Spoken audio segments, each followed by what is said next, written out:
This is Adolf Hitler by Eileen Hayes, Chapter 4.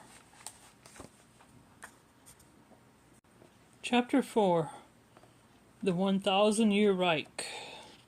National Socialist Germany wants peace because of its fundamental convictions. The principal effect of every war is to destroy the flower of the nation. Germany needs peace and desires peace.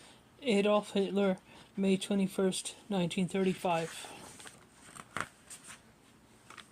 A new spirit had infused Berlin. After more than a decade of misery and uncertainty, hope was in the air. If the new chancellor was rather extreme in some of his views, well, that could be overlooked. Germany was about to come alive again. Such was the mood in the capital when Hitler took over as the head of the German government. But he still had work to do to tighten his grip on the nation. He started at once. First, the opposition had to be put down. All political parties other than the Nazis were dissolved.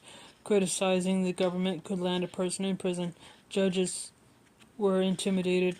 Labor unions were smashed. The Vatican arranged a deal with Hitler.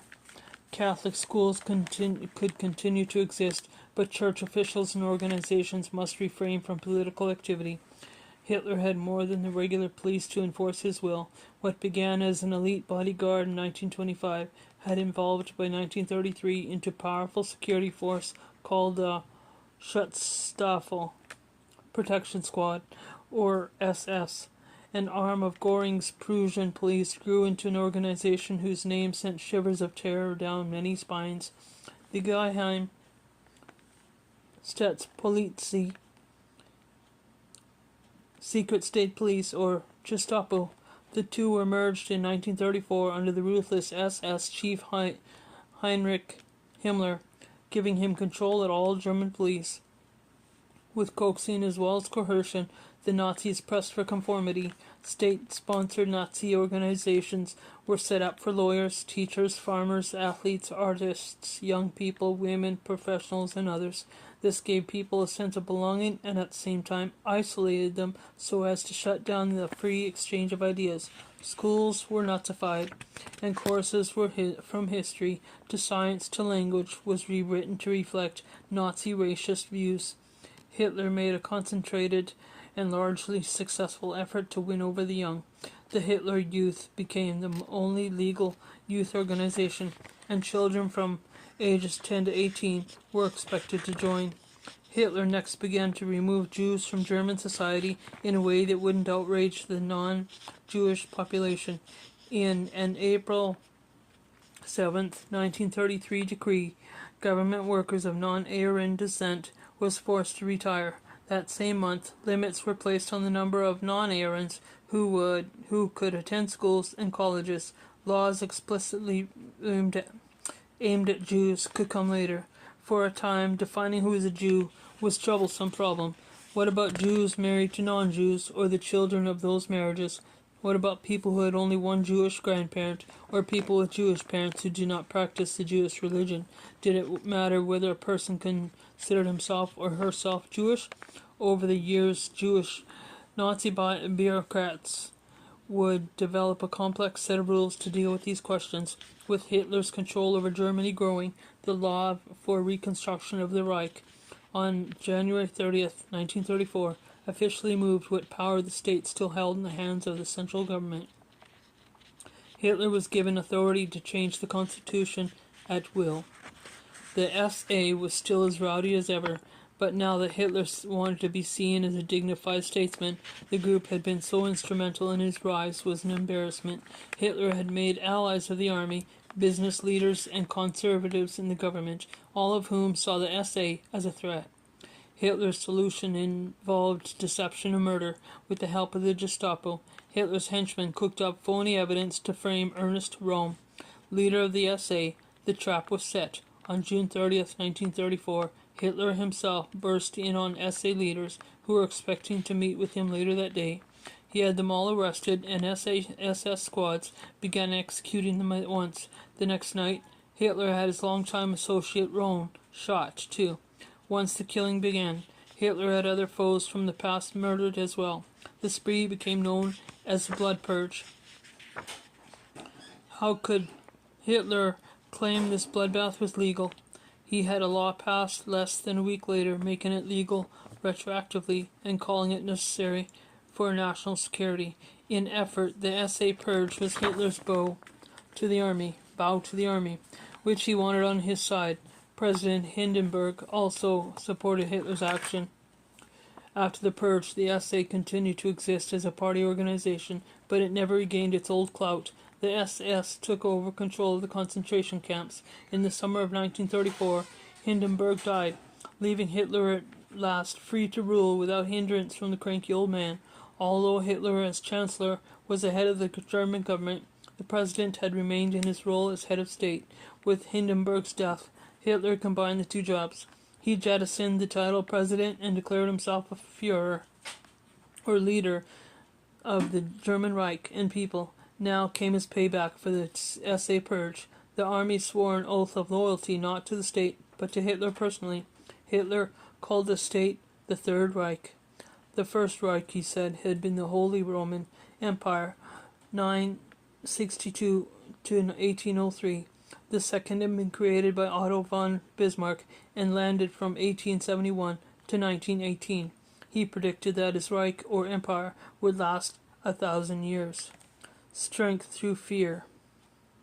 Now that political threats have been put down, Hitler in 1935 stepped up his campaign against the Jews.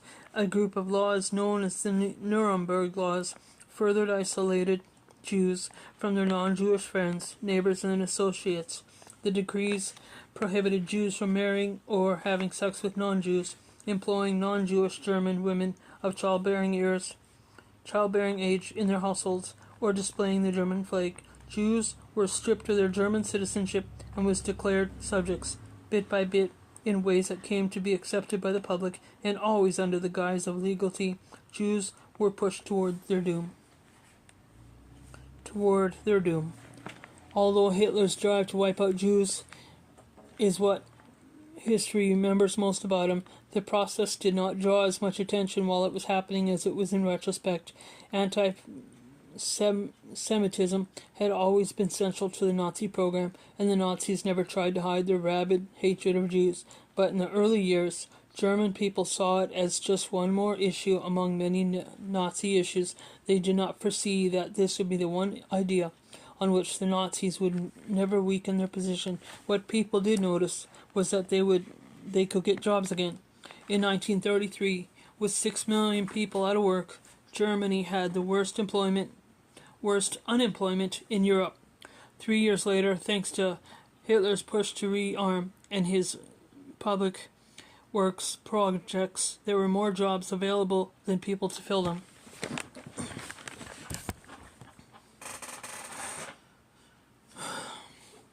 Hitler was also casting off the chains of the hatred Versailles Treaty. His predecessors had started this. Secret plans to rearm had been in the works since the mid-20s, and Germany's reparation payments had been brought to an end in 1932. Hitler ordered that the army be tripled in size to 300,000 and told Göring to secretly build an air force. He made eloquent speeches about peace, but pulled Germany out of an international disarmament conference and the League of Nations. The system of alliances had developed among European nations to preserve peace and, in effect, to keep Germany from starting another war. Hitler took aim at their arrangement by making a 10-year non-aggression pact with Poland, announced on January 26, 1934. As the Poles would learn, the pact was a scam, but it served to drive a wedge between the Poles and their allies, the French. In March 1935, Hitler revealed the existence of the German Air Force, revived the draft, and announced that the German army could be expanded to 500,000. The British and the French protested, but they did nothing to stop him. Hitler then concluded a naval agreement with the British that allowed Germany to rapidly rebuild its navy. The pact infuriated the French. The anti-German alliances were unraveling.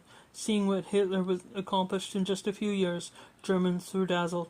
There was no more violence in the streets. Their economy was economy was booming.